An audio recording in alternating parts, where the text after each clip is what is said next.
தெய்வீக பலன்கள் சேனல் சார்பாக உங்களை அன்புடன் வரவேற்கிறோம்.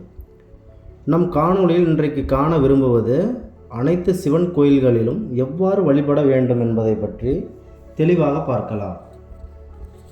உலகின் முதல் முழு கடவுள் ஆன ஆதிலிங்கமே, அதுவே சிவபெருமானின் அற்புத தோற்றம். எங்கும் சிவமயம், உலகத்தின் அரசன் அவனே. நமக்கு எந்த பிரச்சனை வந்தாலுமே சரி, நாம் அனைவரும் ஒரு வார்த்தை சொல்லியிருப்போம், நான் சிவனே என்று தான் இருக்கிறேன், எனக்கு ஏன் இந்த பிரச்சனை வந்தது அப்படி என்று. அப்படி நாம் கூற காரணம் என்ன?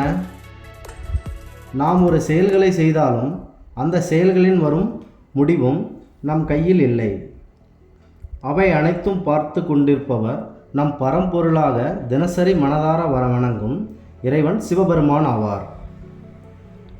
அவருக்கு தோற்றம் ஒன்று இரண்டு கிடையாது. நாட்டில் அசையும் அசையா அனைத்துமே அவரின் தோற்றமே ஆகும். இயற்கையின் முழு உருவமும் சிவபெருமான் ஆவார். உலகத்தின் தொடக்கமும் முடிவும் அவரது கையிலே உள்ளது. அப்படியே அனைத்து மகா சக்திகளையும் உள்ளடக்கிய ஒரு இறைவன் பரம்பொருள் சிவபெருமான் ஆவார். சிவபெருமானுக்கு நாட்டில் பல்வேறு புனித தலங்கள் உள்ளன. இந்துக்களின் முழு முக்கிய முதன்மை கடவுளும் அவரே. அப்படி நாம் சிவன் கோயில்களில் எவ்வாறு வழிபட வேண்டும் என்பதை பற்றி இக்காணொளியில் விரிவாக பார்க்கலாம். பொதுவாக சிவன் கோயில்களில் நாம் உள்ளே நுழைந்தவுடன் நமது கண்களில் ஒரு அழகான பிரம்மாண்டமான ஒரு ராஜகோபுரம் எப்போதும் காட்சி தரும். கருவறையில் இருப்பவர் மட்டுமே மூலவர் கிடையாது. அங்கு இருக்கும் அனைத்துமே சரி மூலவர் உருவம்தான். நம் உள்ளே செல்லும் முன் அந்த ராஜகோபுரத்தை அந்த இறைவனின் உருவமாக நினைத்து மனதார வணங்கவிட்டு செல்ல வேண்டும்.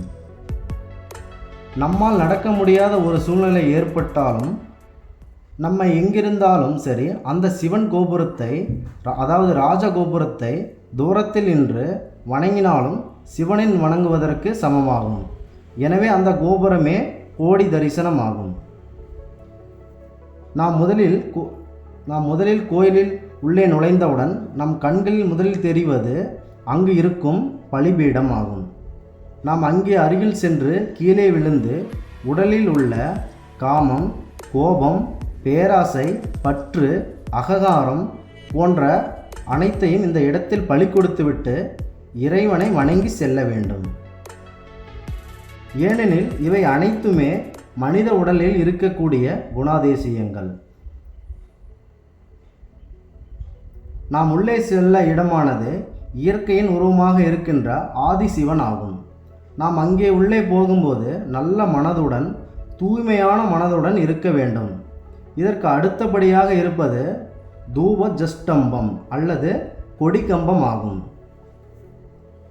ஒரு கோயில் திருவிழா நடைபெறும் பொழுது அதனை பற்றி இந்த கொடிக்கம்பத்தில் தான், கோவில் திருவிழாவை பற்றி அந்த கொடிக்கம்பத்தில் தான் கொடியினை ஏற்றி அங்கு இருக்கும் ஊர் மக்களுக்கு தெரியும்படி உயரத்தில் பறக்க விடுவார்கள். அதற்கு அடுத்து சிவனின் முக்கிய வாகனமான நந்தி மண்டபம் அமைந்திருக்கும். நந்தி அவருடைய முக்கியமான வாகனம் ஆகும். இதனை மனதார வணங்கிவிட்டு பின்னரே நாம் சிவனை வணங்க வேண்டும்.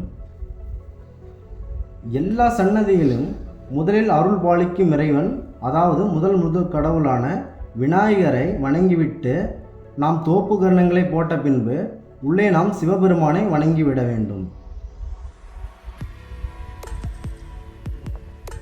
பின்னர் பக்கத்தில், அதாவது பிரகாரத்தில் உள்ள சுப்பிரமணியம், அம்பிகை, துர்க்கை, தட்சிணாமூர்த்தி, பைரவர் ஆகிய கடவுள்களை நாம் மனதார வழிபட வேண்டும். கடைசியாக நாம் இறைவனை தரிசிக்க வரும் பக்தர்களின் கோரிக்கையை கணக்கெடுக்கும் சண்டிகேஸ்வரருக்கு முன்னின்று இரு கைகளையும் மெதுவாக தட்டி நன்றி சொல்லிவிட்டு வெளியே வர வேண்டும். நாம் எந்த கோயிலுக்கு சென்றாலும் சரி, அங்கே இருக்கும் மூலவரை வணங்கிவிட்டு அந்த கோயிலின் ஆலயத்தில் சிறிது நேரம் அமர்ந்து நமக்கு ஏதாவது தேவை இருக்கும் என்பதை நீயே பார்த்து கொள் இறைவா, எனக்கு தேவையானதை அளிப்பாய் என்ற மனதார அவரை வெளியில் பிரார்த்திக்க வேண்டும்.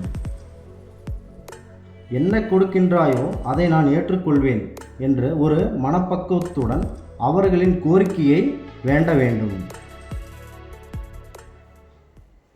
இறுதியாக மறுபடியும் கொடிக்கம்பத்திற்கு அருகில் சென்று வடக்கு நோக்கி தலை வைத்து நமஸ்கார வணக்கம் செய்துவிட்டு வெளியே வர வேண்டும்.